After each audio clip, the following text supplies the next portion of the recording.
entertaining podcasts I listen to. I don't listen to many. That one, Francine, is a different point of view. It's a female point of view, but someone who's been through the hardcore wars. So Yes. what Francine has to say to me matters and is important. And there are two guys up in New York, Monty and the Pharaoh. Mm-hmm. I find them hugely entertaining. I find them fun to listen to. But those three are the only three podcasts really other than, the PW Insider stuff that I listen to at all.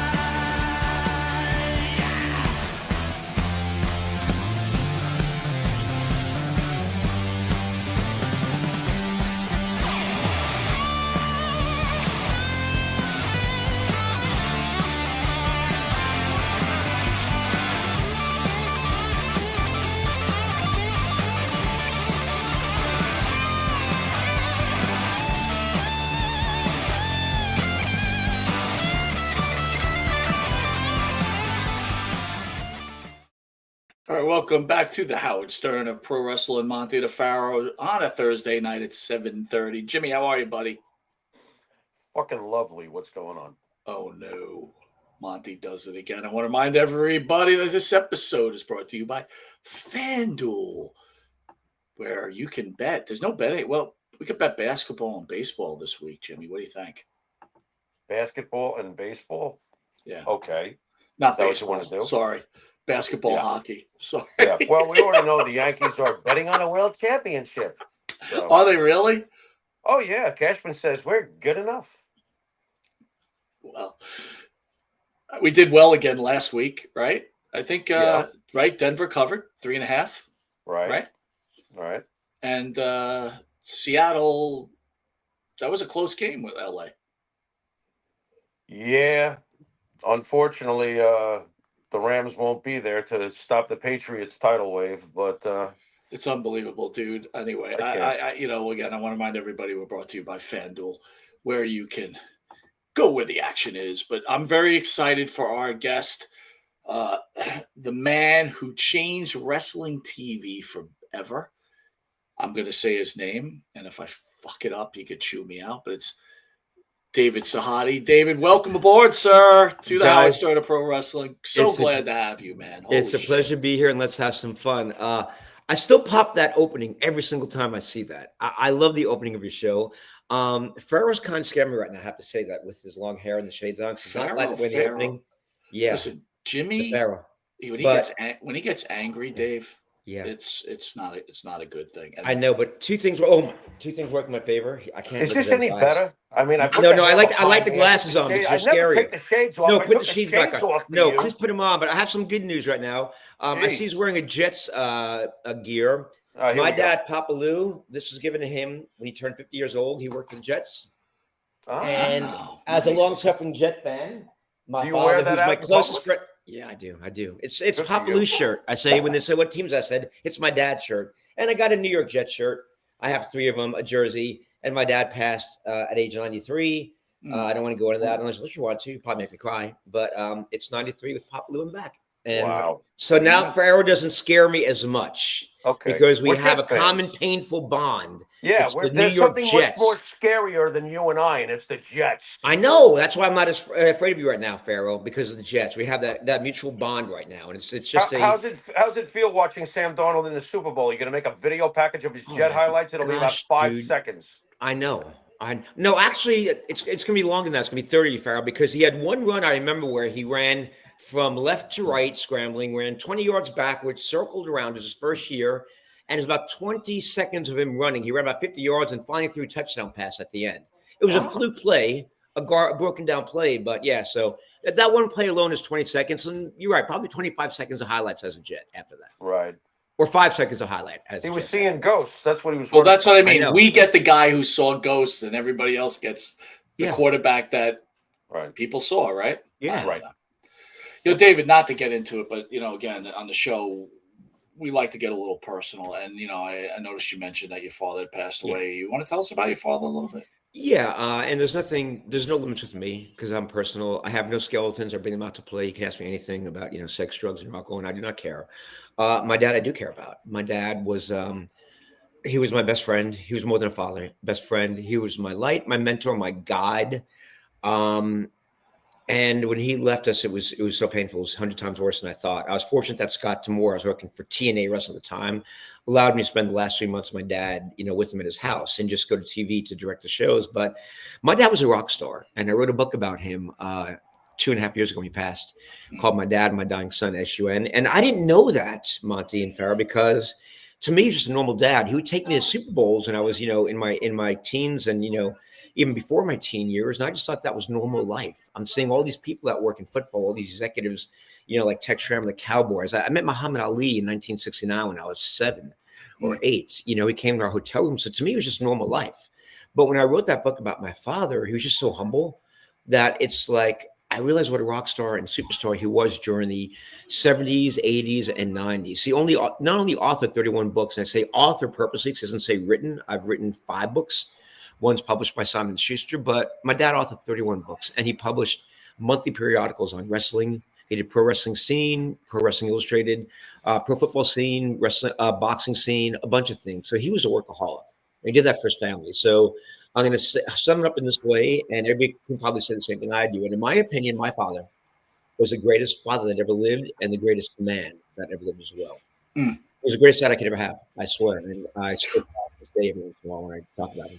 You can't get a better tribute than that, man. God bless. Holy cow.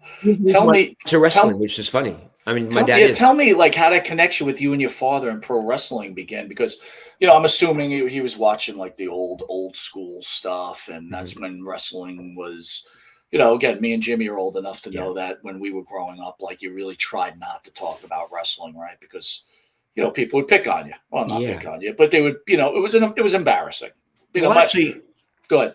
I grew up in New York watching wrestling, and you guys might remember this, but I started falling in love with wrestling. It was a show that was on WPIX Channel 11 at 11:30 on Saturday nights.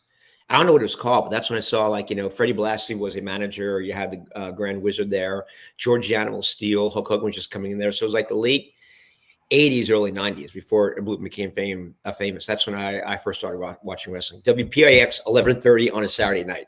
Was that PIX, Jimmy, or was WOR? Well, it was OR, right? When we grew up, for us, it was 1979, 78, 79 to 83 or so. It was on Channel 9 at midnight on Saturday nights. And that was New York, so maybe I'm wrong, and Farrell might be right on that one. Yeah, I know that I was in New York. Wrestling. Right after the Trotters. Yes. Right, and on UHF, All-Star Wrestling was being shown on the weekends in the afternoons. Got you. I remember the late night shows. My friends and I, back then in the days when I smoked weed, I don't smoke weed anymore because it's just messing me up too much. But there's other things I like to indulge in. But I should think about that for a little while. You might have something there. It's just so strong. It's so strong these days. The way they do all these different strains and whatever. It's just like I take one hit, and next thing you know, I'm in a foreign country for about 3 or 4 hours. But my dad worked for Vince Sr., but he's also into sports. And I graduated high school and college as a math major. And I didn't know what I wanted to do with my life because I hated math by the time I got to my senior year in college. And I was like doing odds and end jobs, working for construction, doing all these little, jobs for $5 an hour. But there were 2 things I loved. And one was sports and the other one was television. So my dad, being a sports writer, had connections to NBC, and he got me a job as a logger. You're going to love this, Farrow. Logging NFL games every Sunday as my start. And Carrie Glotzer, big-time producer right now, but he was the producer of the highlight show at the time. Him and I bonded right away. He was a Jets fan. So my first day on the job, he goes, "Hey, I heard a lot about you. Dad says great things about you, man. Welcome aboard." I said, "Yeah, thank you." And I'm nervous. He goes, "Who's your favorite team?" I said, "The Jets." He goes, "Great. Your job is watching Jet Game from 1 to 4 today and writing down every play and the time when it happens." And I'm like, "What?" I mean, what a dream job. My first job, I'm watching Jet Game. Well, it's a Jets, but I'm watching my favorite team.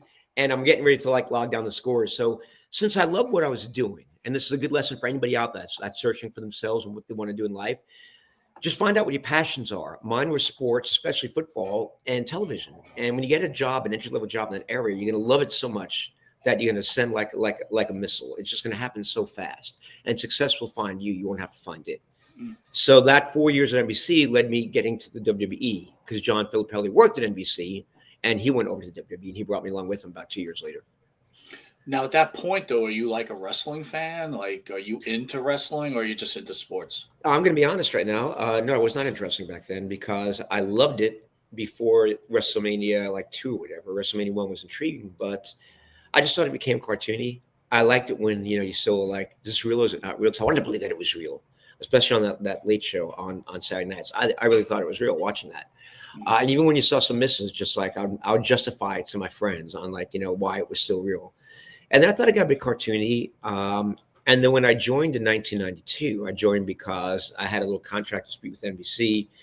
There were 3 other people, Fox, CBS, and ABC, that were getting paid 3 times more than me, but they're taking advantage of my youth. And Filippelli called me, and I really didn't want to go there, but he offered me a lot of money, and I would have stayed at NBC for half the amount. But they wouldn't even counter that. I thought it was a bluff. They're like, why would you go to WWE at the time? They're going downhill. They're losing money. Vince in this IRS scandal. Pat Patterson has a sex scandal, who became a great friend of mine, by the way, Pat Patterson. And I just, I felt disrespected that they wouldn't even give me a dollar more. And then when Dick Ebersol found out a week later, he called me up to his office. He just had to come back from the Olympics. And he said, I'm sorry about what Ken Sham just said about not giving you any more money. I'll match Vince's offer to stay. But guys, I'm a man of my word. And I'm sure Farrell can respect this. Maybe I'll buy myself an hour of not being threatened by him coming down and chatting and kicking my ass. But I'm a man of my word. And when I tell Vince and John Filippelli I'm coming there, after they waited 7 weeks for me to give an answers, I kept on dragging out, waiting for Dick to come back. Once I make a decision, I don't go back on that. I don't think it's ethical. I don't think it's morally right. So I said I didn't want to go, but I went. And I'm glad I did. My first day was a culture shock because I go from the real world, not that wrestlers aren't real athletes. I did that in a spot. I proved that they were in the first attitude spot. But the real world of Michael Jordan, of Magic Johnson, of Don Mattingly, of the NFL, to like my first day, Vince flew me out to Regina, Canada. It wasn't even my start there. It was the day before, just to like get a feeling of the taping backstage. And I'm seeing Doink the Clown, Duke the Dumpster Drozy, Nails, this guy in a police in an orange jumpsuit. Kamala in another room is reading the New York Times. And I really thought that he couldn't speak English. I knew he wasn't from the jungle, but I thought he really couldn't speak English. It's in his face paint. And he goes, hey, you're the new guy, right? Yeah, no, he's not. Well, maybe we're off in the jungle. I don't know. But he's reading the New York Times and says, oh, you're the new guy, right? I said, yeah. He goes, come over here. Do you have anything invested in stock shit? And I said, no. He goes, let me give you some tips. And I'm just like, it blew away my perception of what these guys were about. But also, I'm like, what the world did I get myself into? Because Owen Hart is following me around for 5 hours, acting like he's got a man crush on me, saying, hi, my name's Owen. And it's like, I know, I got that 100 times already. And Bulldog puts a master lock on my belt, him and Owen, and they just follow me around, just like stalking me. And it was just like, I'm like, what the fuck did I get myself into? Can I cuss on the show? Oh, there he is. That guy has great stock tips, or at least he did when he was alive. Great stock tips. Wait, he had great stock guy right tips, there, but he couldn't negotiate a contract? What's that? Exactly. I think they're 2 different skill sets, Farrell. It's like you can, you're good at stocks, but you suck at negotiations. I know I suck at negotiations. I'm terrible when it comes to doing my contracts. I usually just say yes. It's all Hogan's fault anyway that Kamala didn't get any money. We've heard all the complaints. I haven't heard that, but I believe you on that. Yeah. Oh, you haven't heard that? No, I haven't. You're in the right circles, not the wrong ones. Yeah. Do you realize how lucky you are as you tell me your story? I mean, you're so fortunate. I'm sitting here listening to your story. Your dad was involved. Jimmy, by the way, I don't want to interrupt you. All I want to say is thank God I'm not on my island, because I'm so jealous of this dude right now. I'm just like, this is fucking like, this guy's got a life. Don't be mad, because I didn't realize at the time about my father, as Farrell was saying to me, he's just a normal dad. This is a normal life. So I wasn't aware of that it was special or anything different. I just thought that was like a normal life. Were you disappointed? Were you disappointed going into wrestling because you started doing stuff in football and was it like wrestling? What do I got to do wrestling for? Farrell, I was disappointed about a month in because that's when I nearly got fired, and I'll get to that in a second. But I'm glad I left, because when Dick Ebersol came to NBC Sports, and I respect Dick, but everything became sanitized. All my creativity was taken away. Like I cut my first NBA spot to a song, I've Got the Power. It was a big song back then. I've got the power, boom, boom, boom. I'm showing all these exciting slam dunks, putting sound effects like explosions on the dunk show, Michael Jordan. And he hated that spot and wanted me to cut it to, I kid you not, it's in the book, a song from Annie, the play, The Sun Will Come Out Tomorrow, and use slow-mos. And I couldn't use more than 2 people of color in a row. So after you like, Chris Mullin and Larry Bird, you're kind of like, looking for anybody who has pale skin, and using slow-mos. And he says to me, I kid not, and when she sings the line, son, use a shot of Charles Barkley. And I'm stunned right now hearing this. So I'm like, sure. He's like, do you know why? And I'm like, no. And he's like, because it's Phoenix Sun, you get it? And I'm like, oh gosh. Oh yeah. Okay. I get it. So when I left to go to WE, I discovered a month later, I was able to unleash my creativity.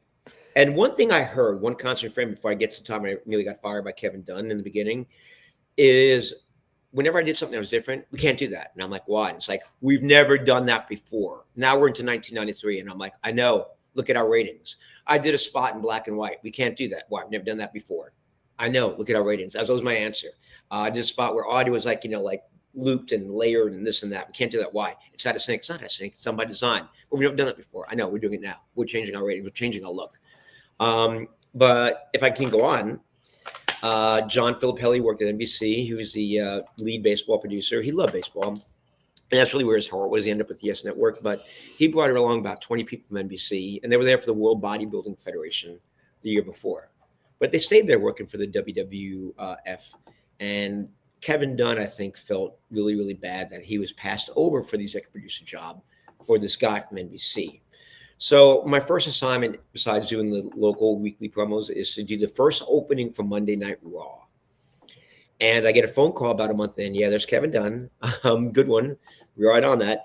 And he says, you love those teeth, though. I friggin' love those. I love those pictures, but yeah, the teeth, I learned to look at his eyes and not his teeth. Yeah, look beyond the deception. David, come here. Yeah. We were actually good friends for a while until I decided to leave. And then he turned on me, and he hated me in the beginning. So I get a phone call in New York City at this animation house doing like a layered animation for Raw. And he's like, David, first of all, I'll begin by saying it's like a scene from the end of The Godfather 1 when Michael Corleone had everybody killed. Al Pacino, just ruthless, having everybody killed at the very end. And he's like, Flip, gone. So-and-so, gone. And I'm shocked because Flip hired me. So he's going to the first 10 names. And I'm just not even hearing them. I'm shocked. And he went through about 20 names. And it sounded like a coup to me. And he goes, if I had my way, your NBC ass would be gone too. But Vince likes you and wants to give you a chance. So this Monday Night Raw open better be good or your ass is gone too. And then hang up. I didn't even get a chance to respond. That was it. And I'm thinking 1 month in, I'm like, wow. Shit, episode one to match that salary. It's like I'll go back to like half of what I wanted. Can I still get my job back there? Because I really thought that I was not going to survive that in culture, because Kevin Dunn and everybody there except for Vince wanted me to fail. They wanted this opening to suck. And I remember that I played for them on a Sunday in December. They were there doing voiceovers for a show, and Kevin Dunn called me down, so I put it up on VTR1. And right now I have no friends there. They've all been fired. David, 1 second. I just want to make sure I heard this right. They wanted you to fail? I believe so, because I was an NBC guy outside. We're going to sacrifice Monday Night Raw just to prove a point. They wanted the I think the opening to fail, and they had enough time to do another one so that Kevin had an excuse to fire me because I was a lone NBC guy there that was left. Kevin Dunn hated NBC. Anything with NBC, he hated that. He cleared house for everybody who had the NBC connection with John Filippelli. And John Filippelli is the one that recommended me to Vince, and he and Vince ultimately hired me. So I think Kevin and his cronies like Kevin Quinn, the editor, we all became good friends, a year later. But Larry, the audio man, the audio engineer, the producers that were there, they all wanted this thing to fail because when I brought it on down there. David, did you think that Vince wanted you to fail? No. No, I think Vince wanted to see what I had to deliver, what I had to bring on a big project. Okay, that's making more sense then. Do you think Vince was aware that Kevin Dunn was treating you this way? No, not at all. Okay. I think Kevin said nothing to Vince and just wanted Vince to see it, because I go down there and I can tell right away that Vince is not in the best mood. It has nothing to do with me. Maybe something was happening with the contract or with the legal issue. I don't know. But he's just like down, and Kevin goes, got it? I said, yeah. He goes, put it up on VTR1. So I have an engineer put it up on VTR1. And they played, and it's played very low music-wise. I mean, when you build something that's, music-driven, you want to hear the music loud, and you can barely hear it. So that's another clue that they wanted this thing to fail. And it airs, and Vince looks up like this and closes his eyes for a full minute or more. It felt like 5 minutes. Says nothing. Nobody says anything. He walks back, gets a cup of coffee. Faro, one sweet and low. And I'm dying right now. I'm in the corner of the room as far away as I can be. I'm dying right now. I'm like, Vince doesn't like it. Nobody saying anything. A second pack. Boom. He goes, play it again. He walks back up there. Play it again. This time he looks down. Another minute or two of silence. So 5 minutes total, but to me, it felt like an hour. And again, I'm thinking I get my job back. And Vince finally said, well, what do you all think? And Bruce Pritchard jumped in right away and said, well, Vince, I like it. It's different. And then Curran Silky said, he's a director. I like it too. It's a different musical vibe. I love the police song at the end. All of a sudden, everybody started to like that. And Kevin Dunn's only reply was, obviously, David likes Razor Ramon. There's a lot of Razor Ramon in there. Oh. And so I survived. But I really think that, like Kevin Dunn and the production team did not want me to, pass that test. Vince wanted me to. Bruce Pritchard did. Curran Silky's did, but I don't think the production did because they got rid of all the NBC people except for me. I was the last one to go. So, David, that opening was like the the police song goes. Yes, right. And the Razor Ramon and yes. I love it. And it's not that great now looking back. I did better openings for Raw, but back then it was different. But at the time though, that had pace to it, that presentation. I remember that. Like bang, bang, bang. No, that absolutely. Was good. Yeah, it was fun to do as well. Now, Mike, you can't put up that picture and get away with me not making a joke. At least does it take 2 toothbrushes, like one in each hand, for that mouth? Look at that picture you put up. My God. Put it up again, Mike. You came up longer this time. I'm going to analyze. Let's analyze. Yeah, put it up. Whoop, wrong one. Sorry. No, this not one. that one. There you go. Ah! Well, first of all, look at what those things you scrub toilets with. Maybe that's what you use. But look at it's like dirty teeth too. It's like nasty. The dude's like a multi-millionaire. Dude, like I noticed that. Fake teeth, I noticed dude. that now, and I noticed that when I was around him. But that's why I always looked at his eyes, not his teeth.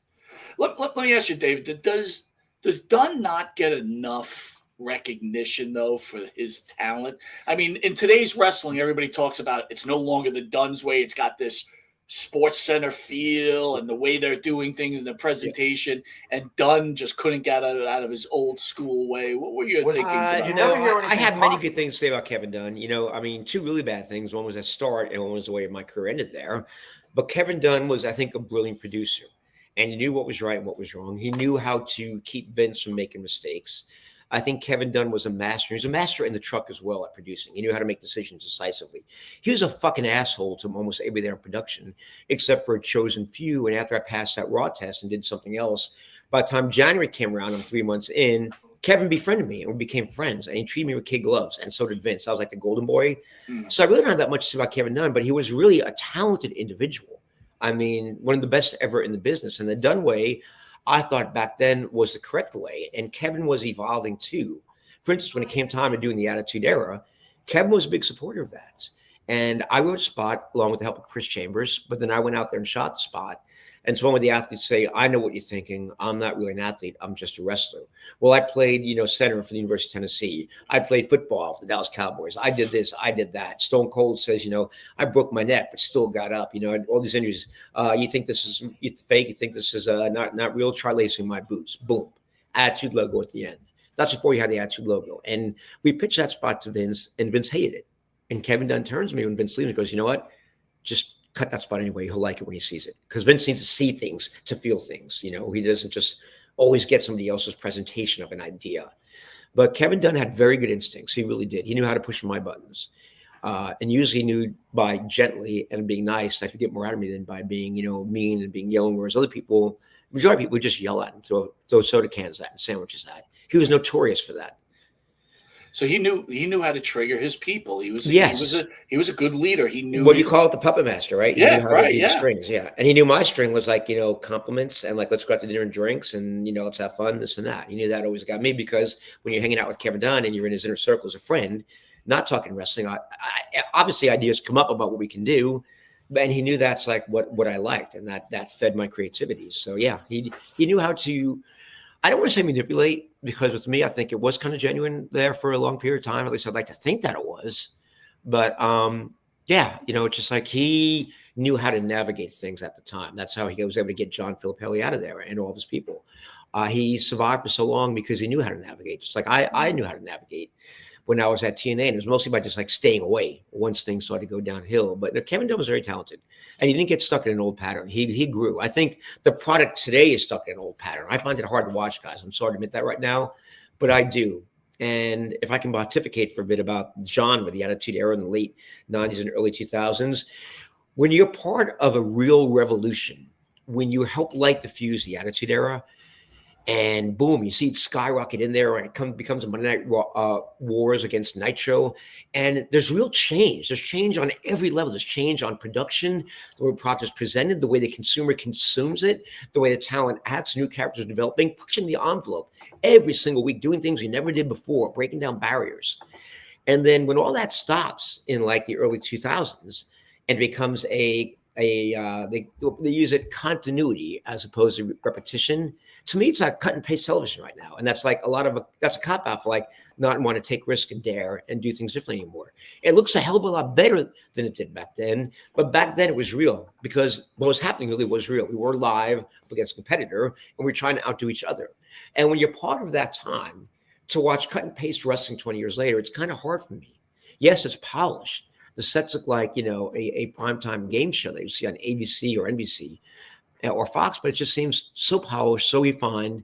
And the heart, the storylines, as you guys know, it's all about the storylines. Sure. So it's the emotion between two wrestlers in the ring. It's like, it's not about the moves. Everything's a spot fest today, but think of the match with Stone Cold and Bret Hart. I mean, there weren't great moves there, but they told great stories in those matches, and it sucked in even the casual viewer. I mean, Stone Cold Steve Austin never tapped out. He passed out because he was bleeding and there was a lack of oxygen to his brain. David, can I ask you a quick question? Sure. Now, in the Attitude Era, were you part of did you work on the intro for the Raw is War intro? I did every Raw opening, including that one. That was my favorite one to do. And I just want to make a quick statement before you tell the story. Jimmy, I want to say this. You know how we watch Dark Side of the Ring? Again, we're just fans, and everybody talks about Vince Russo and Vince and Stone Cold and who made. I'm just realizing right now how important David was to just the intro is what got you going. And, from that, when they're fighting to the guy that opens up singing here to the music, forgive me, I'm old. I can't remember the line. Well, it was Marilyn Manson, The Beautiful People for the first 3 weeks, and then we got sued. So that was SmackDown, though, right? But yeah, well, 2 years later, we get sued for $250 million, and SmackDown has it, 2 years later. So go ahead. But I just want to say what respect I have for you, because you're part of the Monday Night Wars. Mm-hmm. It's you too. It's like, wow, think of what you accomplished. But please continue on about the Attitude Era. Please. Yeah, I'm sorry to interrupt. Don't be sorry at all. But somebody said who read my book that I was kind of egotistical, but I was just telling the truth. But I was an integral part of the Attitude Era. It was myself, Chris Chambers, Kevin Dunn, and Jim Johnson, and then later Adam Panucci. Vince didn't get it. I came up with the idea for the term attitude in that one spot. It wasn't the Attitude Era then, but attitude was at the end of that very first spot that I mentioned earlier about the wrestlers. I was trying to present them as real athletes, like, the stars I worked with at NBC, make them feel real. And that one word it's like lit a haystack that was building. So you're getting our asses kicked by WCW at the time. And that one word changed the way producers like Adam Panucci cut packages, quicker pace to music, the way the writers, Vince Russo and Ed Farrar, started writing television, the way we were doing things. Vince was against a Titantron. That wasn't my idea. That was Kevin Dunn's and Chris's idea. And they talked Vince in like, wait, we could put our entrance videos in there for each wrestler. We could have people interrupt on the screen. So Vince had to see things before he accepted them. But Vince had nothing to do to drop the Attitude Era. I'll tell you that. It was myself, Kevin Dunn, Chris Chambers, and Jim Johnson that were first pushing the envelope, and then creative hopped on board after that. But just to clarify this, people confused about what I did at WWE compared to elsewhere. Every cold open for every pay-per-view when I was there, I produced those. Every opening for Raw, I produced those. I have 27 trophies there on my wall, all from WWE. And I'm not saying that to brag, but what I'm saying that is I would tell people 10 years ago, they meant nothing to me. They're just trophies for winning things. Because back then, it was validation, but I didn't brag about them. And as about 2 years ago, they mean something to me, because when I was writing the book about my dad and how humble he was, I realized that I stayed humble while I was winning all those. I wasn't walking around the office bragging, carrying those things on. I wasn't going out to bars and trying to impress girls and saying I'm an award-winning director and producer or creative director. I was just myself. And the creativity in me just comes naturally. So people say I'm very creative, and somebody said, these aren't my words, the most creative person ever. It's like, thank you. That's kind. But to me, I'm just doing what comes naturally. like somebody who can play guitar, like Farrell, who's scaring the shit out of me because right now it's a split screen. He knows where I live, and I'm gonna lock my doors tonight. I'm gonna tell you that right now. But again, I think the Jet Bond bought me some time with Farrell. I think I can alleviate that fear. As but Jet fans, we're running out of time. Yeah, but just the fact that I stayed humble, now those things mean more to me than they did 20 some years ago because I never bragged about them when I won them.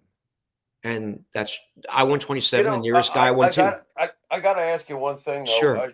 Because I'm very curious about the Monday Night Wars, as we all are as fans. When you guys are getting your asses pounded into the pavement in the ratings during that period by Nitro, what is it like behind the scenes in the truck? What is it like behind it? Like is Vince McMahon impossible to be around? Is done on an all-time high asshole level? Is everything you're doing and giving them shit in their eyes? Is everybody panicking? What's the vibe during that point? The vibe when Monday Night Show was going to go head to head with us was like, we don't worry about them. Eric Bischoff was running it, and Vince wanted everybody to hate Eric Bischoff. I didn't hate Eric Bischoff. I respected Eric Bischoff, what he was doing, going live against us, but I didn't hate him. Vince hated him.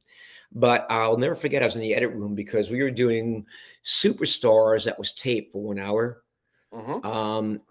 And we also, had Raw as well, but they were doing voiceovers for Superstars on a Monday night because Raw was actually, I'm sorry, we were doing live voiceovers for Raw because back then we were taping 4 shows in one night. 1 show was live, 3 were taped in the following 3 weeks. We're on doing a tape show.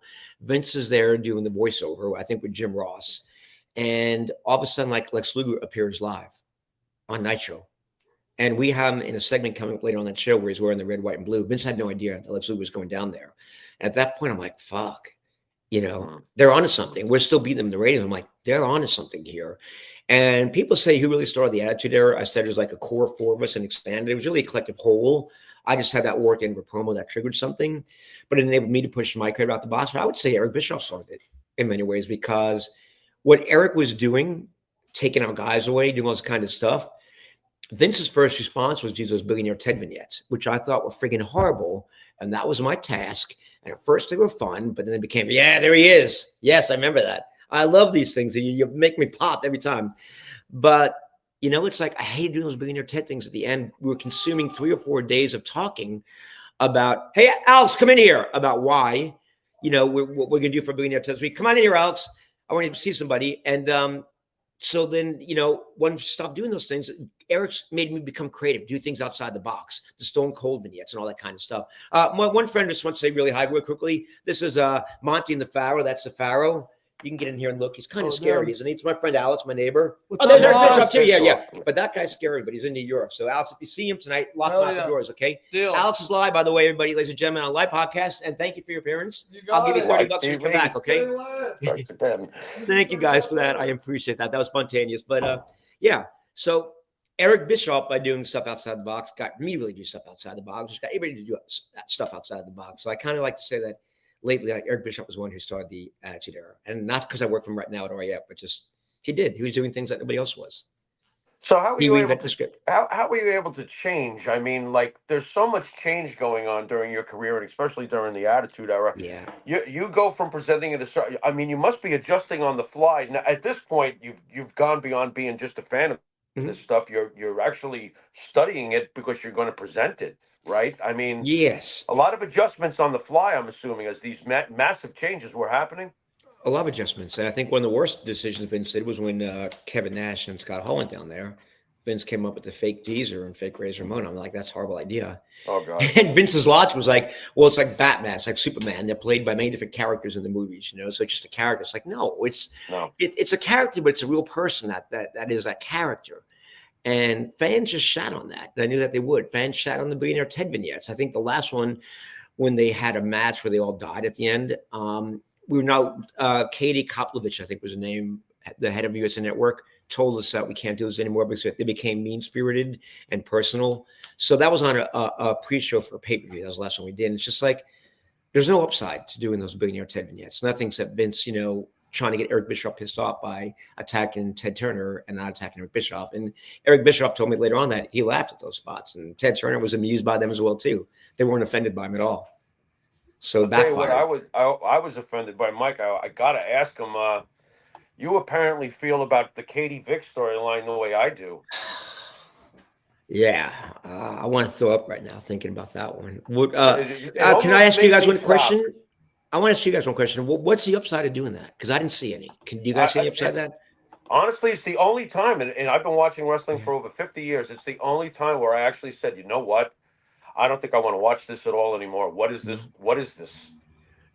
That was part of my disenchantment with me wanting to leave. I mean, seeing that, I was just so disgusted by it.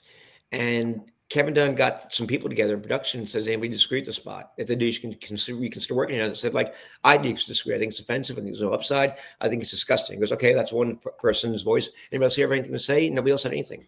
So, nobody else said anything. No, because Kevin Dunn, I get a pass with Kevin Dunn, but he was afraid that Kevin Dunn was going to fire them or something like that. So we just shut their mouth. Kevin Dunn had fear in that building, except for Chris Chambers, myself, and Jim Johnson. But how about the fallout afterwards? Oh my God, I can't, man. Yeah, that's what Monty. I love it. I love you guys. I was doing that, but I don't want to look at that. That was just like I thought that was gross. And I think at that time though they had no competition at that point, so they were just trying anything to shock people, right? And that's what happens, guys. You have legitimate competition. It's just like you get lazy, you get complacent. It's like you don't try as hard. You start mailing things in. And one of the reasons why I wanted to leave there was not only were we getting complacent, but we became so big in corporate once you went public. And we went from R to PG, and like, this is no fun. And all my creative ideas that I used to go to Vince directly with, or just do them on my own, like the legend spot that on my own, most spots are my own once I proved myself. Without even run them by Vince, I had to run by layers of different people that were now between me and Vince. And everything was sanitized and made vanilla. And vanilla is good once a month if you like vanilla. But, I like chocolate. I like spice. I like vodka too, I like some other things as well. Put me in my place, David, because I'm a believer that, like Vince Russo, for example, put me in my place. I found that I always thought he wasn't very talented. He just happened to catch on to a Jerry Springer type of feel and took advantage of the times, because that was the time and once the Jerry Springer thing became passe and shock television was kind of going away, like Stern and Jerry Springer, Vince Russo proved to not be anything. But you worked around him. Yeah. And I like Vince Russo as a person. I think Vince was great. But I think Vince Russo was great maybe 30% of the time. The other 70% of the time was horrible. And one thing about Vince Russo, and I love Vince Russo as a person. I know he cares. So I'm not throwing shade on him at all. But like, at TNA when he was there, a lot of times storylines would start and would be a couple weeks in. And then because of a talent issue or something else, they just end abruptly with no explanation. So it's like you're starting to get an audience invested in things. And that's one thing Eric Bischoff did bring to TNA. It was about the storyline arcs. Yeah, some storyline arcs that are 3-month arcs, start to finish, some that are 6-month arcs, some that are 1-year arcs. And, that they're constantly changing and intertwining with each other. But like we'd have storyline arcs that would start and just abruptly stop the next week as if they never ever started. And to a viewer, that'd be like a disconnect to me. It's just like, well, I thought those guys hate each other. They've been hating each other for 5 weeks, and now they're like backstage friends, and there's no reason why they're friends right now. So that's one thing about Vince. Vince Russo was great when he was patrolled by Vince McMahon and Kevin Dunn, because the bad ideas got filtered. And that's true with a lot of people, I would say. But no, Vince had some great ideas. He really did, that people talk about today. But yeah, a lot of bad ideas as well. So I'm not sure if I answered your question the right way, but that's how I feel. No, I mean, no, you did. You did, right? He swung, and he 300% of the 30% of the time he hit the ball. Yeah, which is great in baseball. Yeah, it's great in baseball, right? And again, all I'm trying to say is, I just felt like he right place, right time type of situation, and when he was really pressed to the gun, when he decided to go to WCW and really could prove that he could be something beyond Vince McMahon's stoolie, he failed miserably. Yeah. And again, I'm not, like you said, I'm not throwing shade on the guy. It's just, I just like to call it as I see it. You know what I'm saying? And I think the 2-hour pay-per-views that TNA started out with, I joined them in 2004 when they were ending. I think that exposed him as well. I mean, I saw that midget that was masturbating in a garbage can. Sorry, politically correct, announced little person. And I was just so turned off by that. Well, again, what's the upside of that? It's not as bad as Katie, but what's the upside of that?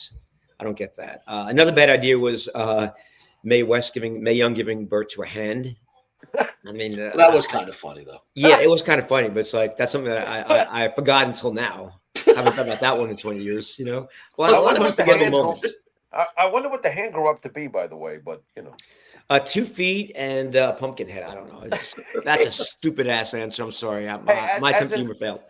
As an artist, because you're an artist, man. As an artist, how difficult is it watching something you love, helping it get greater, and then watching outside forces ruin your art? It fucking sucked, and I'm being honest about that, because it wasn't just me. Chris Chambers, Adam Panucci, other people there. We took a company that was on life support, guys. It was going down. When Vince came into that meeting and I was in the attitude spot for him, and I love the show. Let's make this 3 hour special. Vince came into that meeting. We were losing money. And he basically said, hey, it's like we may be out of business in a month or two, because they were taking a lien out, I believe, on Titan Towers. Vince and Linda owned that personally. It wasn't owned by the WWF at the time. Vince Linda owned. So they were taking a lien out on that to make payroll, because WCW was kicking our asses. And Vince hated that idea about the Attitude Era. And Kevin Dunn told me to go ahead and do it anyway. So it's painful when you know that a handful of us, just organic ideas that, never existed before, are pushing the envelope, that we helped singers on life support become this mega global conglomerate, whatever you want to call it, become so big. Then these outsiders come in that know better than wrestling people, because, they had a famous show on CBS 10 years ago. And they were telling us how to do things. And it not only was offensive, but it hurt the product. It really did. Because here's one example. There's a woman named Bonnie Worth. She was big into these added value things. So it's like, buy WrestleMania 19 and you get a free Undertaker banner if you use this code, free with proof of purchase. And I'm thinking 2 things, guys. A is I have 30 seconds to sell the emotion in a spot for WrestleMania. So 24 seconds of that is basically selling the emotion. The other 6 seconds tag page. Now I have this 9-second added value thing. So my time to sell WrestleMania is like 14 seconds. So it's like, I can't sell emotion in 14 seconds. That's one. Number 2 is, as a viewer, I'm thinking, okay, so WrestleMania isn't good enough that you're going to throw in this bonus bandana that probably costs $1.50 at a thrift shop. If I buy that, just to make me buy it, I'm on the edge, should I buy it or not? Okay, I'm going to get that free bandana. I'll buy it. It cheapened WrestleMania. Tell me I'm wrong, please, because I fought that war and I was going to die on that sword. And I fell on that sword, but I didn't die. But I fought that hardly and I lost. You know what? I never thought about it until you just started speaking about it, but you're 100% right. Again, but this isn't new age thinker. Again, I'll just reiterate, anyone watching this show, and again, I want to remind people, please buy Backstage Pass, Tales from Beyond the Squared Circle, ECW Press, right? And Simon & Schuster is distributed in the United States, which is pretty cool. Yeah, so I got to tell you, this has got to be a must read. Let's go back to the intros, though. Yeah. How do you decide on these type of intros? Who picks the music? And then how do you decide to even set it up? Again, you're bringing up these great memories from the, Raw is War, fighting in the back scene, to the singer going on, and then even with the Marilyn Manson SmackDown. Those intros are off the hook. Are you given a time frame and the music and then sync it? What are you given? We need to do new or open. When can you get it done? And I'll say, when can I get talent? And we'll look at a date, and that's how it came about. And not sounding egotistical, as that one critic I described when you read my book, but it was me who came up with those ideas. It was me who picked out the music, me who produced them, directed them. With a production team that I'd hire, a freelance production. Did you also pick the bands? Yeah, I picked music as well. David, David, I wrote you Jimmy's band with Stereo Hall. I sent you some songs, and you didn't answer me back. See, Jimmy, when did you send those? What? Now you should be afraid of me. What are you talking about? No. Well, hey, look, that 20 years ago, it's like that's past the statute of limitations. I'm fine on that. Right. But let me tell you a funny story about the Raw is War shoot, because you mentioned that earlier. That's probably one of my favorite openings, if not the favorite opening for Raw, because I just wanted, we're at war. Sorry for my pronunciation. Easy for you to say. Yeah, with WCW Nitro. So it is a Monday Night Wars. And so Raw is War. Obviously, War is Raw spelled backwards. But my thing is like, let's just blow things up. I love fucking blowing things up, dude. That's why I love shooting with The Undertaker. Blowing things up, explosions, pyro. So we're in New York. We're, in this abandoned warehouse, and we're just blowing shit up. We got, all these, like, we had strippers from what's that big place I was in New York City at the time? I forget, but it's like we didn't. Yeah, Scores. We used another video, not this one. We had them there dancing amongst our. Everything was burning. We had projections of war that were on the wall far behind those guys, and of course, New York being a union, you have a fire marshal. It's got to be there, make sure nothing gets burned up. So we're doing all these explosions outside, all these explosions inside. But to me, the main thing was having the wrestlers fight inside this ring that was on fire. The ropes were burning. So when we get to that part, the fire marshal goes, I can't let you do that. And I'm like, why? And he goes, it's a fire hazard. And I'm just like, are you kidding me? He's like, no, it's a fire hazard. You're just letting my catch fire. I'm like, we just blew up these things right here. Stone Cold just walked through propane and gasoline. We got this over here. And these ropes it's a ring that's over, a dock that, we have a steel floor.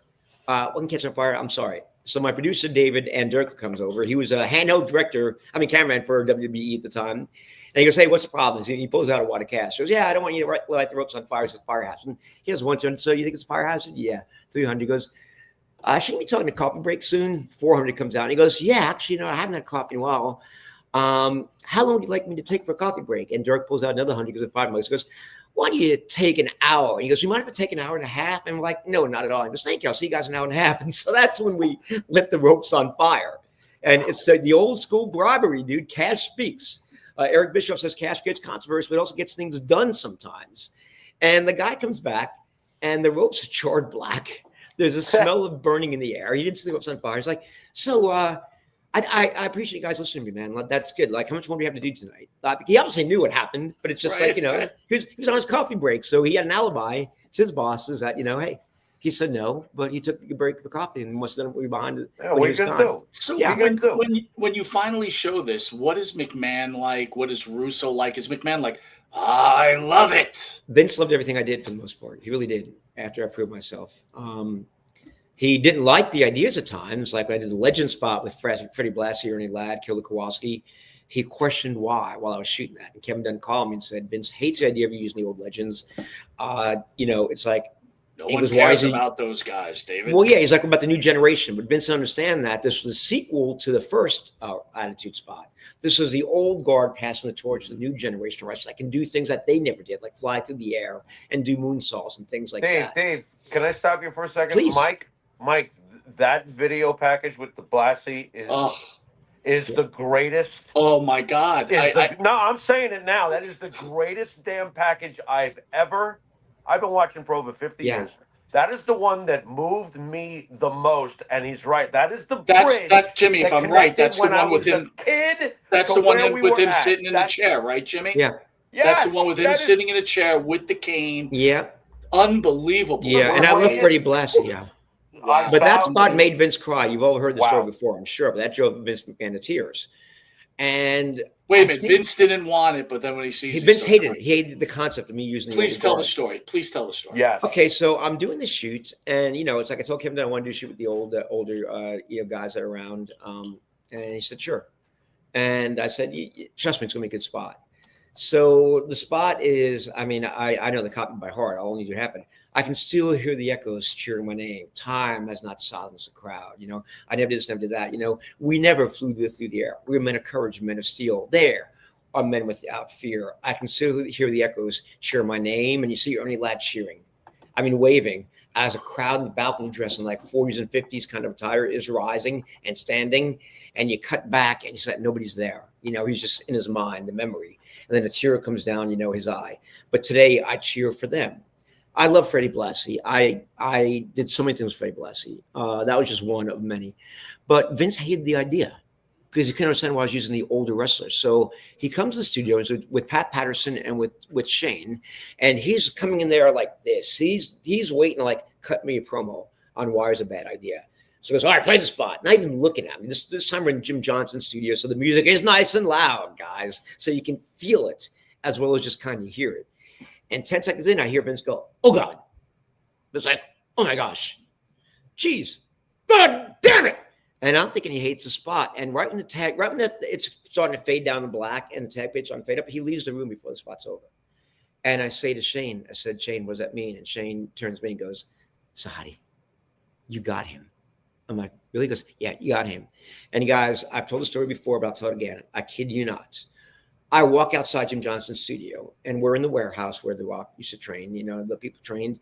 And Vince in his suit is sitting with his ass on the floor, and he's bawling hysterically. Hands like this. And he looks at me and goes, thank you so much, thanks so much. And he shakes my hand. I said, you're welcome, Vince. And he's bawling. And I go up to tell Kevin Dunn this.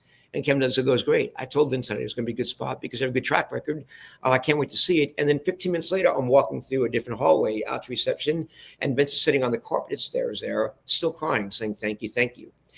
And guys, I don't know why. Well, I know why now, I believe. It affected Vince so much, but I think I figured out a few years ago, because to me it was a passing the torch of the older style of wrestling, the older superstars to the new generation. But for Vince, it hit on a far more visceral level.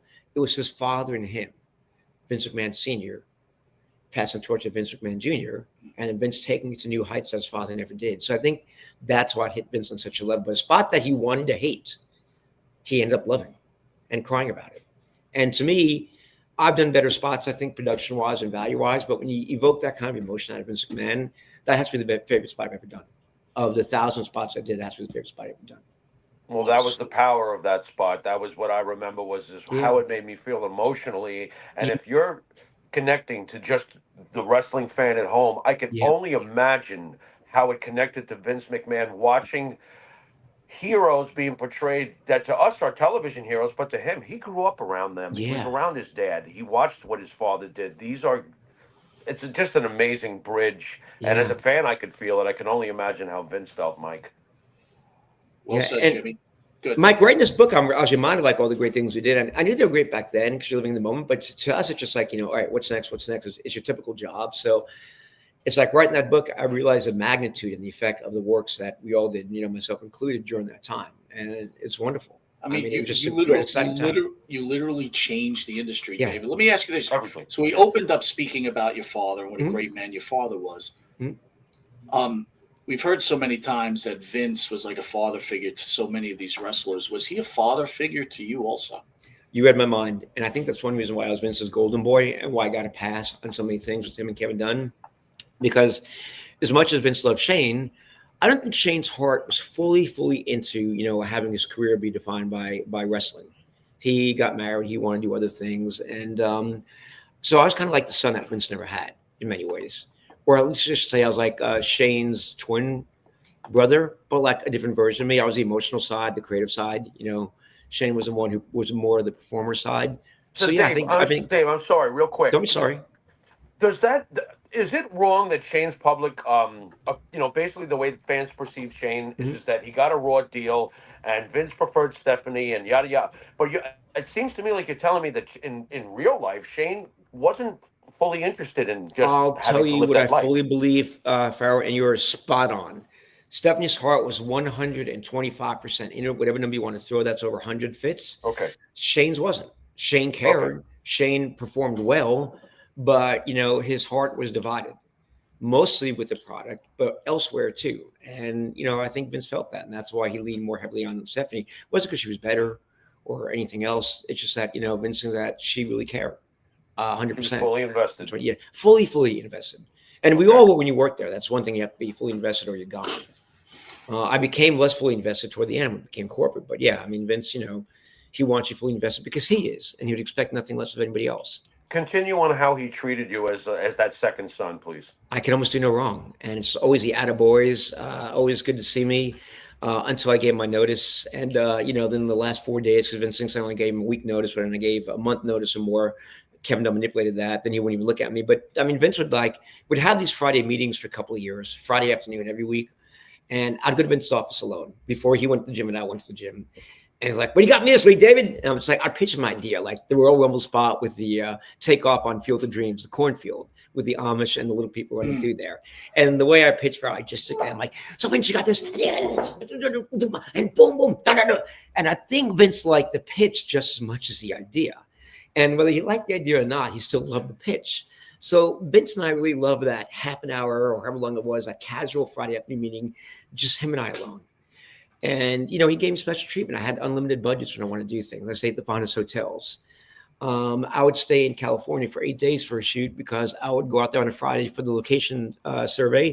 Then we have the weekend off.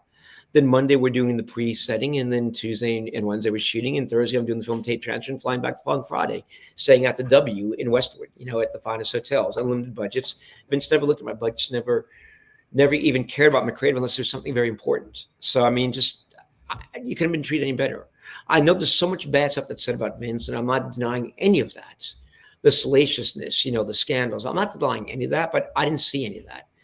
So I can only judge Vince not by the press clippings and the headlines, but how Vince treated me. And he treated me almost as nice as my father did. And that meant a lot to me as well, because Vince was like a stronger, more real version of my father, just a sliver of Vince that he presented to me. So when Vince says, people say Vince didn't have a soul, didn't have a heart, wasn't human. I saw that side of him. Might have been one of the few people that saw that, but I actually did see that side of him in the way he treated me, the way he treated my wife, the way he was just so kind. And so just honest. And so my leash was, I'd say I was unleashed. It wasn't a long leash. I was pretty much unleashed. And that's when I'm at my most creative best, when I'm unleashed and can just do things. And, of course we have some flops now and then, that's the nature of creativity, but it let me be more creative. Vince gave me the wings to soar. Was there a goodbye? I mean, no. Did you ever talk to him again? No. What happened Explain how that happens. That's I had been saying for months to myself, I really don't like it here anymore. It's become sanitized. It's become whitewashed. It's like I can no longer talk to Vince directly anymore unless it's a crisis, personal crisis. I have to go through people that are now layered between him, outsiders that are layered between him. And it's like I was feeling the calling to go, and I don't know why. I'm a very visceral person. I judge my heart, not my head, because my head's saying, friends saying, why would you leave? You make so much money. You make your own hours. You get all these fun shit to do. And I'm like, yeah, I know, but something in here is telling me to leave. And I remember when I took my sabbatical, before I get back to the goodbye, I was traveling cross country, and I'm bragging in a bar, like, yeah, I traveled 2,000 miles. I'm buying everybody their shots, this and that. I'm on my way. A Native American Indian, I'm in Lander, Wyoming. He calls me up the other night at the bar, and he goes, David, so you traveled far, right? Yes, I started in Nantucket, drove all the way out here. I'm going to go to California, then Hawaii, 6,000 miles. He goes, 6,000 miles is far, right? I said, yeah, I think so. And he goes, the longest journey you'll ever make in life is from here to there. And that was my epiphany. That was my holy shit moment, when it's what your heart is calling you to do. And so when I told Kevin Dunn, when I finally had the courage, Kevin Dunn thought I was joking. Like, it didn't make any sense to him, it didn't make any sense to anybody, even in some ways, not even to me, except I felt the call. And when Kevin Dunn, after 3 minutes of me telling him that it wasn't a joke, says, so you are serious? I said, yes. He goes, I said, Kevin, I know how it works here. Sometimes you're taken out that day. Sometimes you're giving 1 week. It's like, I'll stay for 6 months if you want. I just need to know that I'm going to go away. David, can I just stop you 1 second? Please. I want to know, here you are, you're making a huge life decision, right? You're making plenty of money. You're pretty much rock solid there, as rock solid as you could be. Before we get towards the end of this story, what's your wife like when you're like, honey, I'm done. I think I want to move. What does she say to you? You said, honey, I'm done. What'd she say to me? We were done. She said nothing to me. She was divorced. And I was having an affair with the I fell in love with the second in command of HR there, and we're having an affair, which is against everything that HR stands for. And so it's kind of funny. Well, and I didn't know that happened, but my girlfriend at the time, I won't mention her name. Mike, she was happy. Mike, I had what a video package that would have been. I know, and it's kind of like Vince and Kevin Dunn knew, but it's like it's David Sahadi. I'm sorry, that sounds braggadocious, but it's like Vince gave me a long leash, so it's just like let's just pretend like we don't know about that. That's all. Oh wow! Because Kevin Dunn actually hung out with her a bunch of times. She was crazy, but it's like we were together for 6 years. We on and up once. She was going through a divorce at the time, so it wasn't just a married person HR, but again, just HR and a person that's not fully officially divorced yet. And here is a creative director that's having a love affair with her, and we really were in love. It wasn't just sex; it really was in love. I mean, she was a soulmate, and we had to separate for reasons I know that be too long to talk about right now, but a mental disorder that was incurable. But it's like. It was a wonderful 6 years. I wouldn't trade them for anything through the highs and lows. But David, I got to ask you though. We can't. I'm not going to blow past this because this is what it's all about. So you're working your ass off. Yeah. How do you first connect with the HR person? Like, how does that first connection even happen? Wait, Mike, and on top of it, an HR person who has mental issues. Go ahead. Well, I didn't know she did. She hit him well. Like when you're bipolar. Farrell, let's just say that's one aspect of it. Oh. When you're manic, I mean, you're fun to be around. When you're depressed, it's like you disappear or you sleep. Right. So her not living with me, when she couldn't be around me for a few days, I didn't realize that was in her manic, her depressed time. And she wanted me to see that side. But I first met her at a company Christmas party in 1998 in December. And just first looks alone, I just felt this connection. And I had to find out who she was and where she worked. And I brought her coffee the following week. And we struck up a relationship where we were just going out together for coffee for like 4 months and talking. But we felt from the very beginning, both of us, that there was a strong connection there before we crossed that line. And I'll give you a hint of who she is. If you look at the first Super Bowl spot that I did, that took place in The Office, she's in the background walking from right to left behind Stone Cold Steve Austin. Michael, beautiful Irish girl with dark hair, blue-green eyes. And Michael be YouTubing this. I'm still in love with her. She's still in love with me. It's just that's how love is. So there's no shame or disgrace in that. Nice. Yeah. But I'm going to let Mike find that out before I finish the story if you can get that shot. Keep going. Just keep going. I'll find it. So when Kevin Dunn finally knows that I'm serious, he goes, well, why don't I give you 90 days paid? I said, Kevin, that's great. But it might be 2 months I'm gone for. It might be 6 months. I don't know. If you say 90 days, starting tomorrow, it's going to be 89, 88, 87. He goes, what about 120 days? I said, I can't have a finite number on that. I'm going to be counting down to a deadline. I said, I don't know. It might be 2 months. It might be 6 months. Who knows? I just feel I need to get away, whether I'm burnt out or whatever. I just need to get away. It's okay. Well, let's look at the calendar. It's end of May right now. Why don't we say July? It's like the first Friday in July. And I said, okay. And he goes, promise you we'll have a really big party at your house. And I said, we will. And we did. I said, now can I go to Vince? He goes, oh, no. On a scale of something this big, I've got to figure out a way to tell Vince. Vince ain't going to take this easily. So it's a week and a half before my final day. And I'm shooting my last spot with Brock Lesnar on the beach. It's a SummerSlam spot where F5's a shark. Yeah. And halfway through the shoot, I see the behind the scenes camera people are putting down their cameras. They always film like the behind the scenes because people like the behind the scenes stuff, like tails beyond the squared circle, behind the scenes stuff. And I said, Big, John Gaburek was there. What's going on? He goes, because Big knew. He goes, Kevin's about to tell the staff that you're leaving. Is that hard? And no. It's in the opening scene when they're walking on past, yeah. And keep on. And so I don't think Vince found out until a week before. That's when Kevin made the announcement. He had to figure out a way to do that. And his way of doing that was getting his friend John Gaburek, Big, into my position when I left.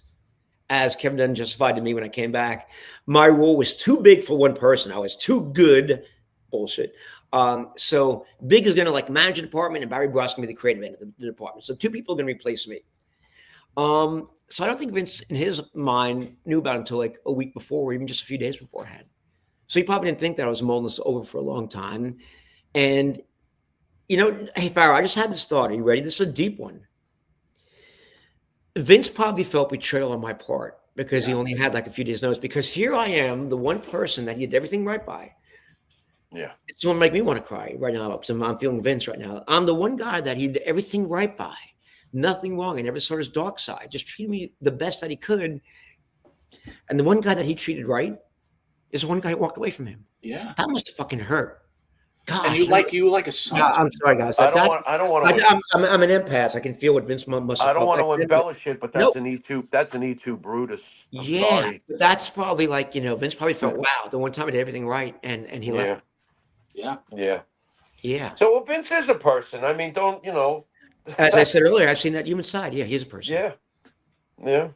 Tell us, to move on. Tell us about the Montreal screw job when you were around. Oh boy. I only went on the road for the live shows to do a shoot if I was doing a shoot with a talent, because I'd be back home watching it at my house, and the next day we're going in to cut packages using highlights from the pay-per-views while the road team is doing Monday Night Raw. So I'm having a party with my friends and the girl from HR, the beautiful girl, initials ST. Doesn't know the hint. I get a picture. You're killing me right now, man. I gotta find me in a second if you want me to. So yeah, it's we're watching it, and I see the sharpshooter right there, Sean, and then all of a sudden Earl does a bell real quickly, and he runs, and we go off the air really fast. It's 10:36, and these are supposed to go at least 10:45 to 10:53, that long. And something just fucking happened. I knew nothing about that. until watching that moment there live, having a pay-per-view party at my house. 4 IPAs, 3 vodka shots, and a little bit of weed thrown in there. So to me, it was like one of those like, something isn't right here. That's, to me, my experience of the Montreal Screwjob. Then I heard all the stories the next day.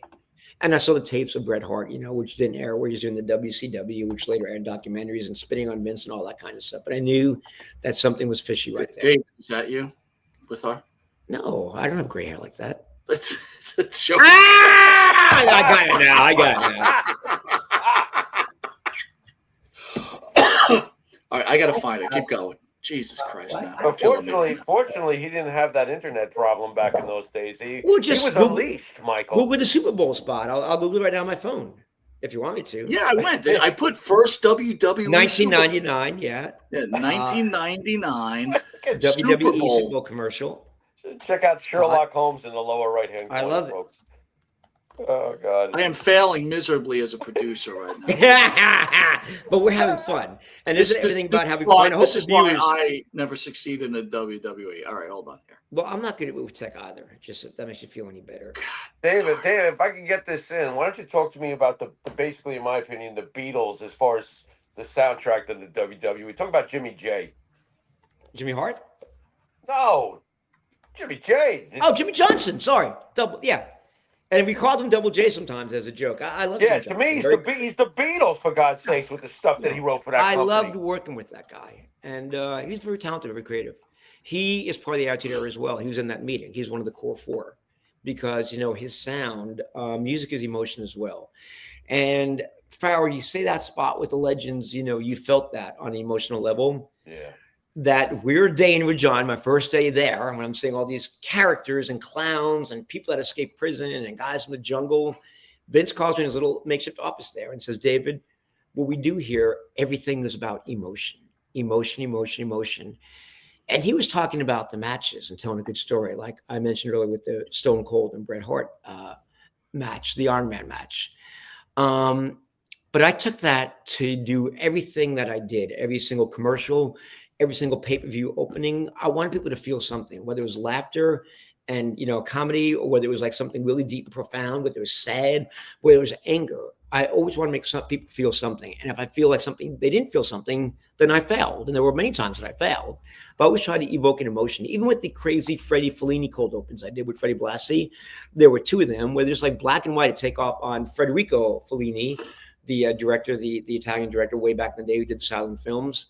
They were just fun to do. They were artistic and they were fun and they made sense if you understood them. But for half the people, they didn't make sense at all.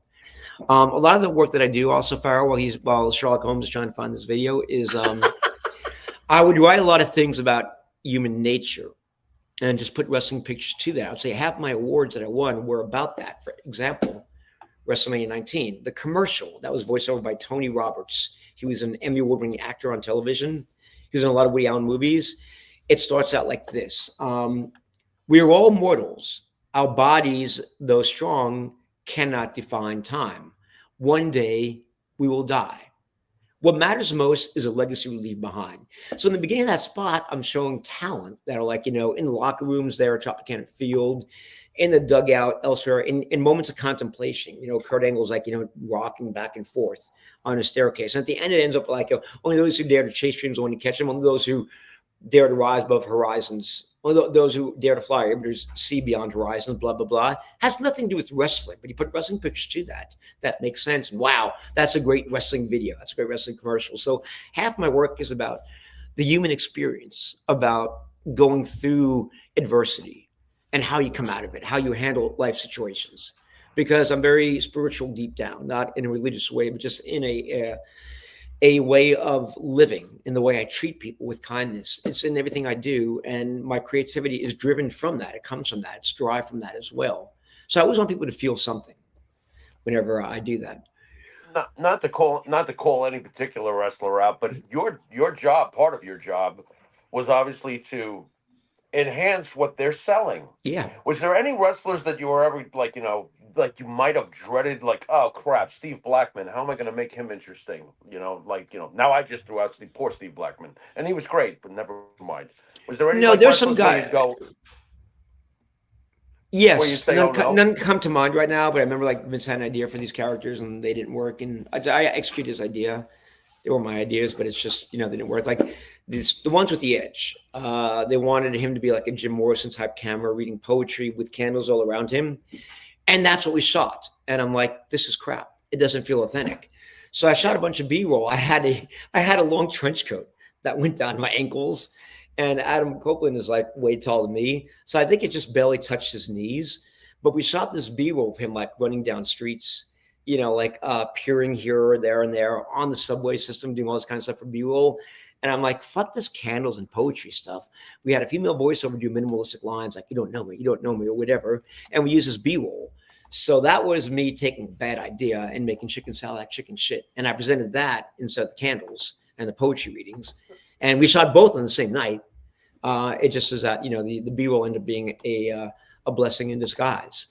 But there were talent that I liked working with and talent that I didn't like working with. Does Copeland pay you to this day? Because nobody pays me. You literally created his character and made him a millionaire. By accident, because there he is. By accident, because I'm very good at like being visceral and spiritual. I feel things. When I feel something's not right, and I see all this B-roll that we shot for that poetic. So I'm like, I have an idea how I can take just a B-roll only, fuck the candles and the poetry readings, and make something out of this. So that is one of my, I got to ask you this. I was just thinking about this. You're talking about Vince, and by the way, great story. I was thinking, you tell him, hey, look, I'm just done here. It's not creatively helping me anymore. I'm sorry. Tough thing. But then you show up at TNA. Yeah. And it's like, oh man, Vince has got to be like, David just fucked me over. Yeah, but there's something Vince doesn't know, but Kevin Dunn knows, because during my time, Kevin Dunn and John DeBurek, we stayed in touch twice to try to get me back. Once was I left in July. First time was in November of that year. So 4 or 5 months later, wined and dined me. They presented like 5 different jobs to me, all reporting to big, all were half my salary, all where now I had a boss instead of like me being the boss, and all were full time. And I said, guys, I'm open to a couple of those, but what if I ease back in it first by doing part-time work? Like, no, it's part-time, full-time. I said, well, let me explain. Like, give me a project that's going to take 3 months to do. Let me do that project, take 2 weeks off, then give me another one. Let me ease back into full-time, because I've been off for 5 months. It ended up being over a year that I was off. And the second time we met, the same thing. It's full-time or no time. I said, well, guys, I can't say full-time right now. I can guarantee it'll be full-time eventually, but can't be full-time right now. So when Jeff called me, I'm writing a book in Hot Springs, North Carolina. It's in the summer. Mrs. Sahadi? And right then I didn't even say it's Jeff Jarrett here, but I knew who it was alone just by the voice. Because I'd worked with Jeff in WWE on the music video that he did, on the Pissed Off vignettes, on a bunch of stuff. And I like Jeff. And Jeff and I agreed to like a 3-month part-time gig. So that's what I wanted to start, was part-time. And when they found out about that, they went ballistic. And they were pissed. They felt I betrayed them. Like, how did I betray them? I haven't worked for them for you. I wanted to come back part-time. It's only a part-time gig for a promotion that is like on life support right now, TNA. They're going from the weekly pay-per-views to the monthly pay-per-views. And so I was almost forgiven until the very end of my tenure. We did the cookies and balloons incident. You know about that one, don't you? No, we don't. Please. Oh, my goodness. That's historic. That's legendary. That's in the book. I devote 2 chapters to that. Let me know if I have 2 minutes to tell you the full story, because you're going to love this. You've got plenty of time. It's all you. So it's my 2 weeks left at TNA. And we do our first pay-per-view there, Victory Road. I was in charge of doing the cold open promotions for that, the packages for that show, just to launch them on the monthly pay-per-views. Hulk Hogan was backstage that night. So was the Macho Man Randy Savage. So I had an idea that night when it was over. I said, Jeff, I heard that WWE's going to be here in 2 days to shoot a commercial at the soundstage right across from us. He goes, really? I said, yeah, I have an idea. Why don't we do like a PR package where it's like, TNA has become the epicenter of the professional wrestling world, because on Sunday we had Victory Road, our first monthly pay-per-view. Hulk Hogan was there. Macho Man Savage was there. And that same week, WWE was there too, shooting a commercial. We are the epicenter. It was a PR gag. I want to get some videos, some WWE wrestlers that were there. We actually wanted to open up the studios to let them come into our studio, thinking they'd be curious. But they were tipped off that I was up to do something, because Universal got wind of that and told me not to do anything. We had like these welcome, yeah, you got it, brother. Stop into a Slim Jim. I got them next door, by the way. I swear I do. And it's just a fun little PR package. Like, where, hey, everybody's coming now to our land, Universal Studios. It's the place to be. We're the hot thing right now. And then nobody came into our studio. So about 5 hours in, I see them setting up lunch. I said, when they go to lunch, let's go out there because it's common ground and we'll get some shots of stars there. And we go out there when they're all sitting down. It's only the crew members that are there. None of the wrestlers are all inside. They were tipped off as well. I'm shooting. And John Gabira comes up to me and says, David, turn those cameras off right now. I said, Big, I don't work for you. You can't tell me what to do. I'm telling you right now, turn those off. I said, I'm allowed to shoot here. It's public ground. I don't listen to you anymore. I don't work for you, Big. I'm sorry. I work for TNA for 2 more weeks. I'm doing what they want. And he sent me those eyes that are almost fiercer than Pharaoh's. So please keep the glass on. He's like, you're dead to me. You're dead to me. And I'm just like, my gosh. And about half an hour later, we had nothing in my mind. We had a nothing burger. We had no talent that was on camera except for Jericho stuck his head out. We got that. And 619. I have a block right now because I'm going to get emotional. Right. Rey Mysterio.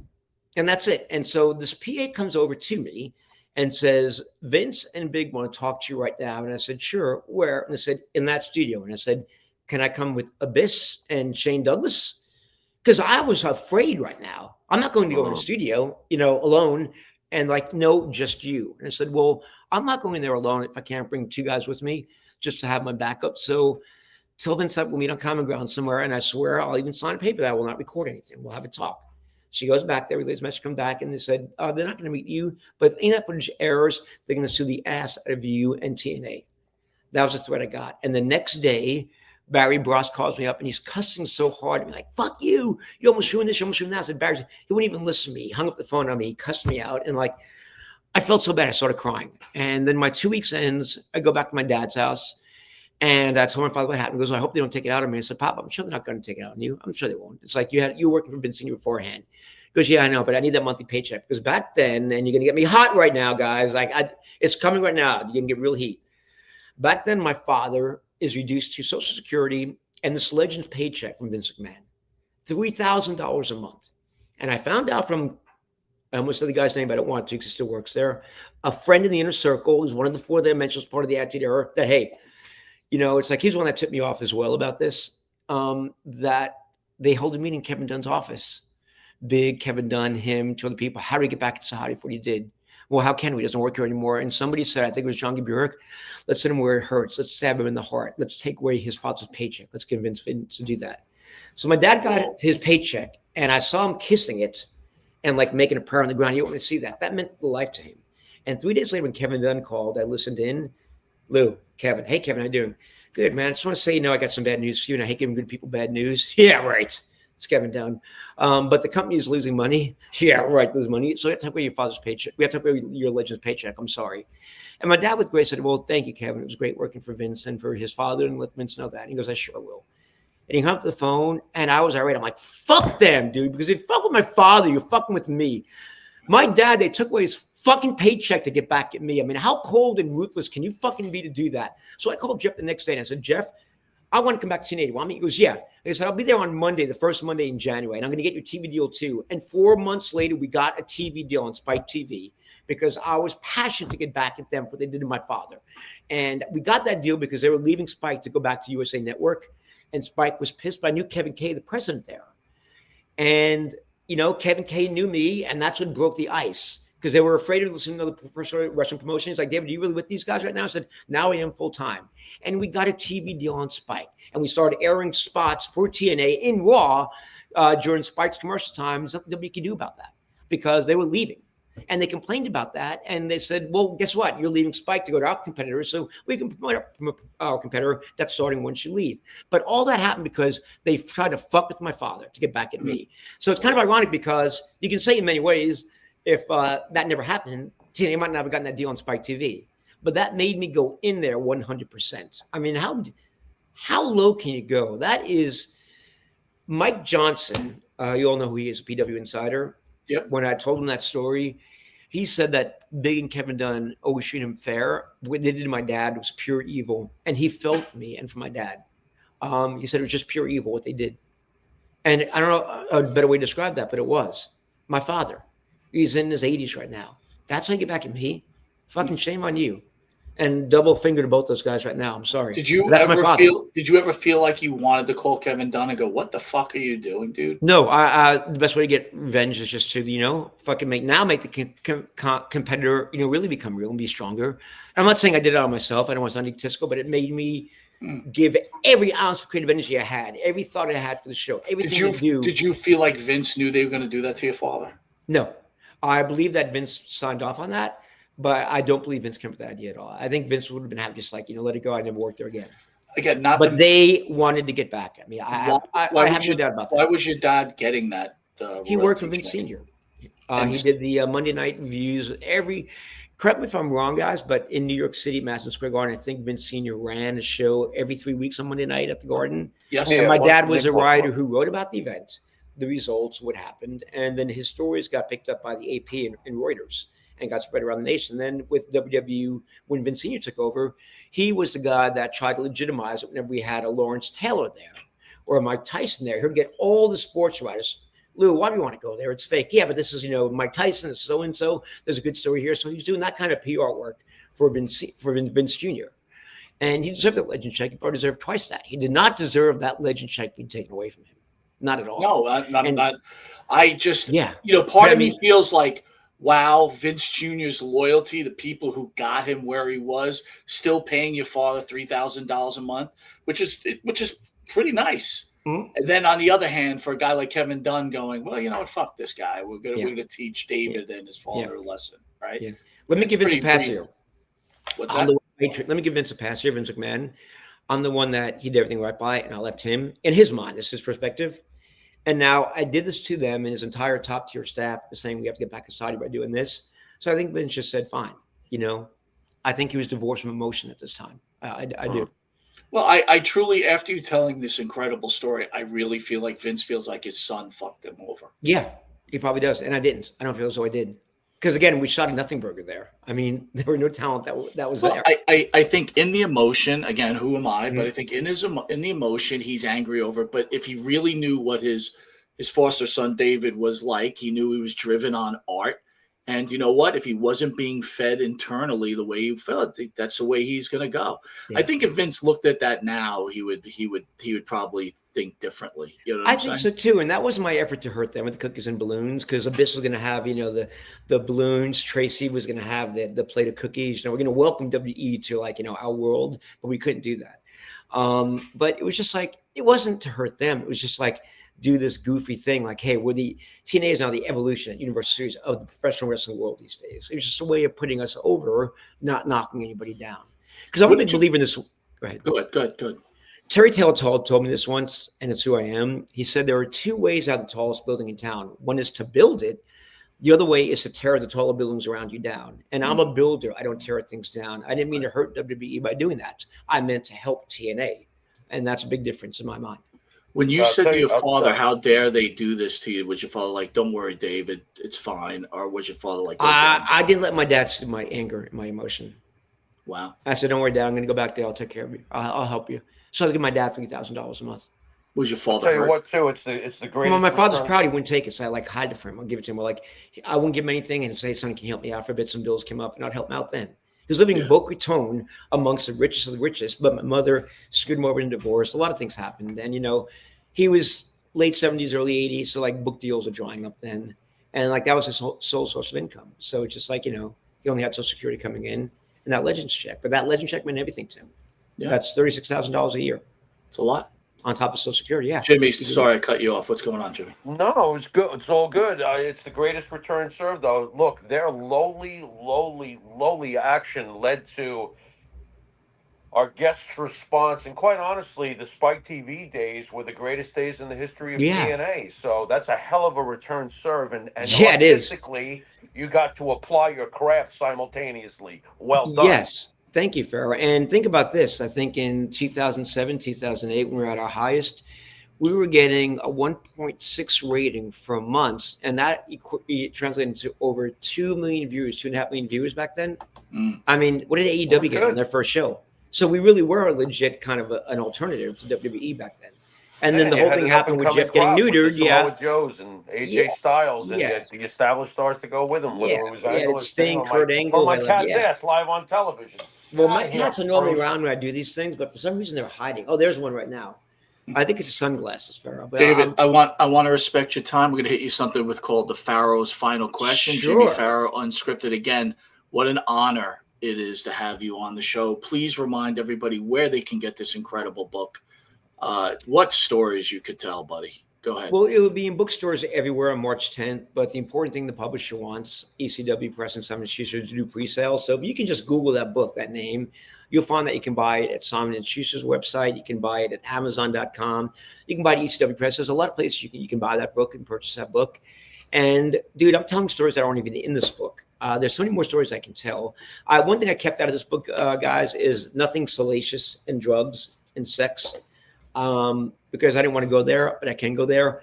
But after writing this, there's a lot of stories that I didn't tell, like about Brock Lesnar and things like that. So there might be a sequel to this that's even a little more revealing. Is there a picture of the HR person in your book? I have one behind me. It might take a couple minutes to find it. Damn it. But I have one on my shelf behind me. Yeah. Oh, you know where it is. No, I think it's there somewhere. But last night in my little phase at 3 a.m., because I'm a vampire, as Eric Bischoff calls me, the vampire, because I work late at night, because it's fun to create when you have a little buzz going, a slightly altered state, and the phones aren't ringing, and there's no emails, and there's no text. You're alone. The world's sleeping, so I can hear the whispers of the unseen, if that makes any sense. And that's when my creativity comes to me. Going back to that, lots of alcohol at 2 o'clock in the morning, coming back from bars, and a little bit of another mind-altering substance led to that legend spot, because I saw an image of a man with white hair in a commercial, and instantly I had an idea for that spot. And in 5 minutes, I wrote down the basics of that spot and went to bed and finished the next day. So that was triggered by alcohol very late at night and seeing one image of an old man with gray hair. And to me, that was Freddie Blassie. And that's how that spot was born. Organically. Yeah. Oh, boy, do I wish I was an artist. David, what an honor. Jimmy, the Pharaoh's Final Question, please. Yes, sir. Of all the different pieces of art you've painted over the years, what is the one thing that you're most proud of? Oh, it's still to come. That's going to be with RAF Wrestling, where I'm working right now, which is great. But I'm proud of a lot of things. I'm proud of the legend spot because it made Vince cry and it touched him and touched people. I'm proud of my impact on the business, because even having this interview with you guys right now, I just realized how so many different actions affected so many different people. I'll tell you my proudest moment, okay, Pharaoh? Sure. I directed Ric Flair's last match. Conrad Thompson was the promoter of that. The venue was too small. Jimmy loves that match, by the way, just so you know. Oh, God. Well, the show was great. That match is, skeptical. We can all debate about that. But the great thing was that I joked with Scott D'Amore, because he was getting a false from Conrad 2 weeks beforehand. I said, I love Ric Flair with him at TNA. If you want me to direct that show, I'll do it for free, because be careful what you wish for. And sure enough, I directed that show. I didn't get paid for it, but I get to say I directed Ric Flair's last match. But the show's over. I go backstage. This is only 3 years ago, and I'm seeing The Undertaker back there, shaking hands with him. Bret Hart, shaking hands with him. Mick Foley. And when I'm done, talking to the stars, they're all saying, David, how you doing? It's been a while. We missed you, whatever. These two kids come to me. They're like 25, 26, these wrestlers. I don't even know who they are. They're on the show. They're wearing tights still. I'm like, are you the David Sahadi? And me being humble, I'm like, yeah, I am. I'm like, wow, we're here because of you. And I'm like, what are you talking about? I didn't book the show. I didn't book the match. Go, you understand, Mr. Sahadi? We saw your commercials and your promos and your stuff with Undertaker growing up when we were kids. And that inspires us to become wrestlers. So because of your works, we're here. And that's when it hit me, guys. Like even our conversation tonight, what you all had to say, we touch millions of lives. I didn't realize that. I've touched millions of lives in my work without even realizing that. And that was that holy shit moment where even me saying thank you, didn't feel like it was enough. It was enough. So I guess my work as a whole, just the fact that I touched so many lives in a positive way, maybe if you're in a negative way, but in a positive way, it's just like, it's overwhelmingly emotional in a good way. I mean, the power that we all have to change lives, just one person at a time, is amazing. So my saying that I use today is like, kindness is free. Sprinkle that shit everywhere. It takes energy to be mean. It took energy for them to get back at my father by having these meetings, figure out what can we do and take away my dad's paycheck. But kindness is free. Sprinkle like fairy dust. Sprinkle like, those nice mushrooms that you take with the fislets in there that give you creative ideas as well. You know, the ones that you don't find in most restaurants, but you know the ones I'm talking about. Especially when you microdose those things. You know, little like when Aaron Rodgers was taking mushrooms and realized he was going to be with the Steelers the following year. I can kind of relate to that too. I've never tripped on mushrooms. I have microdosing when you get to the point where you're just creative and you're open, but not in another world. And you know, it's just life is wonderful. We make it difficult, but life is wonderful. Well, if anyone made a difference, thank you for what you did for the industry, man. And you should be very, very proud. And your ride's not even over. And thank you for joining the Howard Stern of Pro Wrestling. I'll love you back on again sometime, guys. Seriously, we'd love to have you back, sir. Awesome. All right. Talk to you soon. Thanks, guys. It was fun. It was great. Farrell, can I pour myself another drink right now? Absolutely. All right. Yes, I love Farrell right now. We're like this. Thank you, guys. See you. Take care. Jimmy. Yo. Fucking love that, bro. Yeah. Once again. It's not always amazing. the main event. I'm sorry, Mike. It's not always the main event guy that some of our greatest interviews come from. That was fantastic. Think about this, though, man. Like, I'm listening to him. He literally was an integral part of winning the Monday Night Wars, dude. Yeah.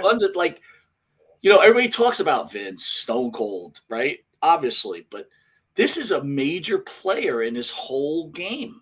Edge being presented as dude, Ed should be paying him now weekly. That's reading for sure. Poetry with candles. Career over. All right, we got the 9 o'clock show, but I want to remind everybody this.